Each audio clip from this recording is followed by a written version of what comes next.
દમદાર ખબરમાં ખેડાથી સમાચાર મળી આવ્યા છે કે જિલ્લાના નડિયાદ તાલુકાના મોકમપુરા ગામમાં પિતાએ જ પોતાના સગા પુત્રની નિર્મમ હત્યા કરતા સમગ્ર પંથકમાં અરેરાટી ફેલાઈ ગઈ છે।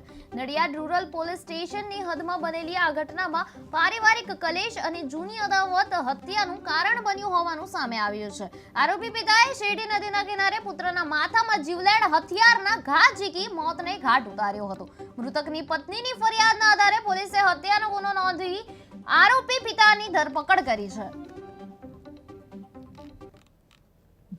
નડિયાદ તાલુકાના મોકમપુરા ગામમાં પ્રતાપસિંહ ચૌહાણ કરીને એક વ્યક્તિ છે, તેનું પોતાનું ખેતર આવેલું છે। હવે આ પ્રતાપસિંહ જે છે એને બે દીકરાઓ છે, એકનું નામ છે હર્ષદ અને બીજાનું નામ છે કમલેશ। બંને દીકરા આમ તો ખેતરમાં જ રહે છે, પરંતુ પોતાના ઘર જુદા જુદા રાખે છે।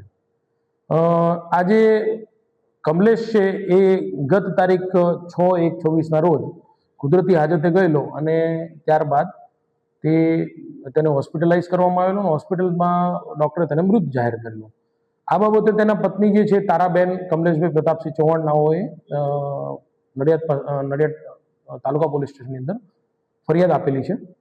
જે ફરિયાદની હકીકત જોવા જઈએ તો આ જે તારાબેન છે એ તારાબેન અને એમના પતિ જે કમલેશભાઈ છે, તારાબેનના બેન જે છે પારુલનું લગ્ન પણ આમના કમલેશના નાના ભાઈ હર્ષદ સાથે થયેલું હતું। બંને વચ્ચે મનમેળ ન હોવાને કારણે હર્ષદભાઈએ પારુલને છૂટાછેડા આપેલા। જે તે વખતે એમના જે આ કામના આરોપી છે પ્રતાપસિંહ ચૌહાણ, એ પોતે આ તારાબેનને પણ તેમના પુત્ર કમલેશથી છૂટાછેડા આપવા માંગતા હતા। હવે આના પરિણામે બે વચ્ચે થોડો ખટરાક થયેલો, કેમ કે કમલેશે તારાને છૂટાછેડા નહીં આપેલા।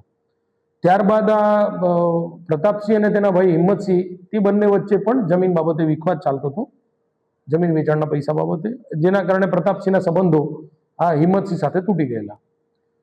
પરંતુ એમનો જે પુત્ર છે એ કમલેશ એ તેમના ભાઈ હિંમતસિંહને ત્યાં અવારનવાર આવતો જતો હતો। એટલે આ બંને વસ્તુના કારણે પ્રતાપસિંહ સતત પોતાના પુત્રથી નારાજ રહેતો હતો અને તારીખ 6/1/26 રોજ જ્યારે એનો પુત્ર લગભગ સાંજના 6:30 વાગ્યાના સુમારે કુદરતી હાજતે જવા ગયેલો, ત્યારે પ્રતાપસિંહને આ બાબતની રીસ રાખી અને તેની પાછળ ગયેલા અને ત્યારબાદ તેમનો પુત્ર મરણ ગયેલ હાલતમાં મળી આવેલો। જે અનુસંધાને પ્રતાપસિંહ પોતે છેલ્લે જ્યારે ગયેલા તે બાબતે તેમના પુત્રવધુ તારાબેને એમને પૂછેલું, તો એ વખતે એમણે કમલેશને ચક્કર આવેલા છે જેવી હકીકતો જણાવેલી અને સાથે સાથે આ લોકો જ્યારે તારાબેને જ્યારે ચીસ સાંભળી અને એ લોકો જોવા જતા હતા તે વખતે તેમને પણ અટકાવેલા અને અટકાવીને એમ કહ્યું કે તમે પાછા વળો, હું જોઈ આવું છું।